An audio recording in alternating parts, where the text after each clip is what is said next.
सासंग जी बड़े प्यार से कहना जी, धन निरंकार जी।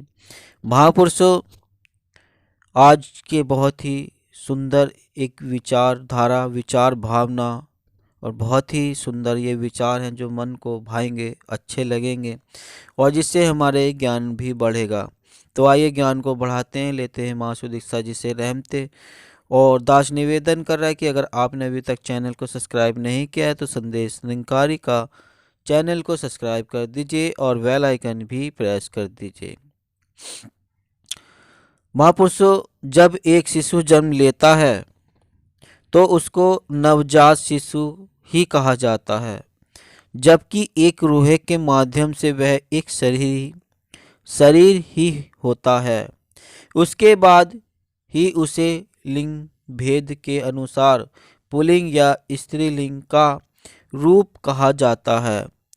वह शिशु से लड़का या लड़की हो जाता है, फिर वह व्यक्ति कम और लड़का या लड़की अधिक हो जाता है।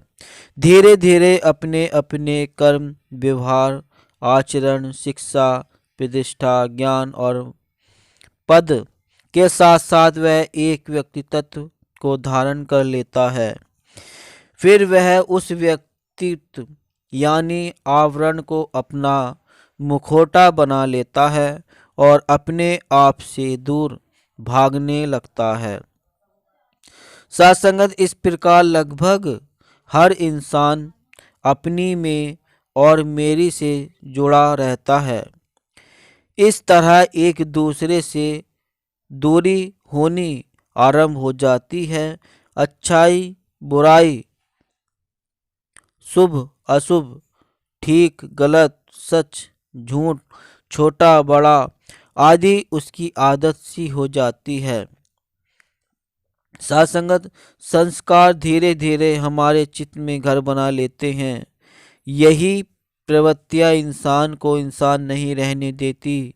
इसलिए वेदों में मनोभर पर उसमें मानवता गुम हो जाती है। मानवता का जन्म होना ही तो इंसान का मकसद है। जब इंसान अपने व्यक्तित्व का मुखौटा उतारकर अपने आप को देखने लगता है तो उसी क्षण से वास्तविकता में इंसान का जन्म होता है, इंसानियत का उदय होता है। सासंगत इस इंसान अच्छे बुरे, शुभ अशुभ, छोटे बड़े आदि बातों में, द्वंद्वों में फंसा रहता है। इसीलिए तो वह बंधन में रहता है। इन द्वंद्वों से ऊपर उठना ही मैं से मुक्त करना है।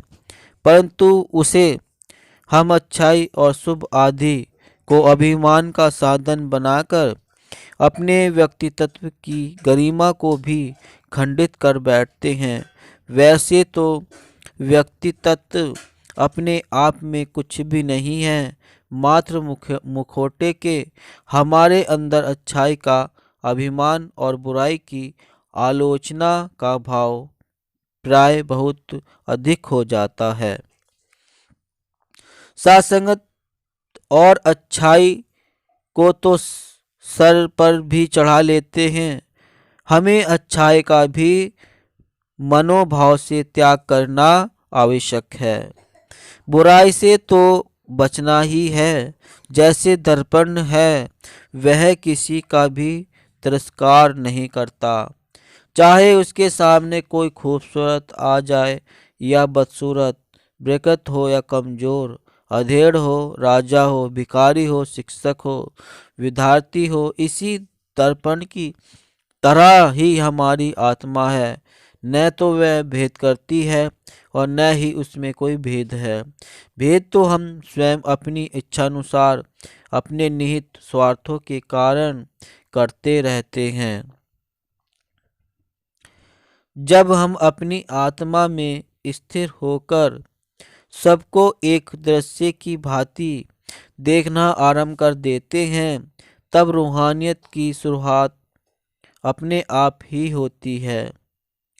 सासंगत तो हम यह भी नहीं जानते कि हमारा जन्म क्यों हुआ, प्रकृति को देखें तो जैसे एक बीज को जमीन में बो देते हैं तो अंकुर फूटता है, पत्ते आते हैं, पौधा बन जाता है। फिर यही पौधा बड़ा भी हो जाता है, फल और फूल भी देता है, हजारों लोगों की भूख भी मिटाता है। परंतु वह वृक्ष आया कहाँ से? उस बीज को तोड़ मरोड़ कर विश्लेषण करे तो उसमें वृक्ष का कोई नामो निशान नहीं मिलता। फिर भी वह पेड़ उस बीज में विद्यमान था, हमें दिखाई न देते हुए भी मौजूद था। एक छोटे से बीज के अंदर उसकी आत्मा एक प्राण बनकर। सासंगत इसी प्रकार हमारे अंदर भी इसी तरह का बीज विद्यमान है। हम भी अपने ही अंतर में किसी जगह पर वहीं पर मौजूद हैं, जो फैलते हैं, बड़े होते हैं और अनंत विलीन हो जाते हैं।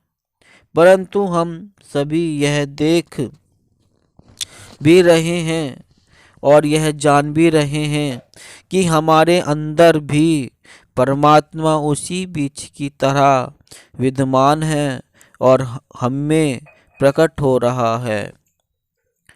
सासंगत परमात्मा का हमारे माध्यम से प्रकट होना ही रूहानियत है। ज्ञानमय होने के पश्चात दुनिया में रहते हुए भी हम दुखी नहीं होते और यही ज्ञानमानी होने की प्रकाष्ठा है कि इंसान हमेशा मस्ती में रहता है।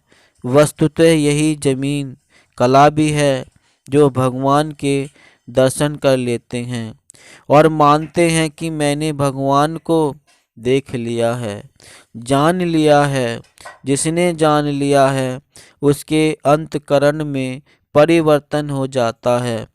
परिवर्तन का अर्थ है कि हमारे माध्यम से प्रभु प्रकट हो रहे हैं और यही समय है जब हमें रूहानियत रूबरू प्रकट होनी शुरू हो जाती है और इंसान इंसान नहीं परमात्मा हो जाता है। सासंगत फिर जब इंसान अपने आप से दूर भागना बंद कर देता है उस समय वह स्वयं में ही परमात्मा हो जाता है और इस सारी सृष्टि में व्याप्त परमात्मा से एकात्म हो जाता है।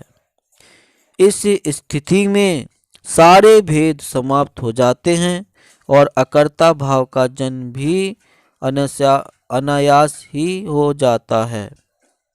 वह सभी कार्य करता हुआ भोगता नहीं होता और भोगते हुए भी किसी भोग से लिप्त नहीं होता। सासंगत जब इंसान आत्मा में स्थित होकर आत्मा को दृष्टा जानकर उसी के साक्षी रूप में रहने लगता है तो उसे ही आध्यात्मिक और रूहानियत का नाम दिया जाता है। इस प्रकार रूहानियत हमारा स्वभाव है क्योंकि हमें जन्म से ही रूह के माध्यम से जीवन मिलता है। जब हमें यह बोध हो जाता है कि हम शरीर में हैं परंतु हम केवल शरीर ही नहीं एक नूर ज्योति आत्मा ही हम सभी में प्रकाशित हो रही है, तभी हमारा संबंध रूह का हो जाता है। सत्संगत और हमारे अंतर्मन में रूहानियत जो पहले से अर्थात जन्म से ही थी उसका पुनर्जन्म हो जाता है। बिना शरीर के रूहानियत को नहीं समझा जा सकता।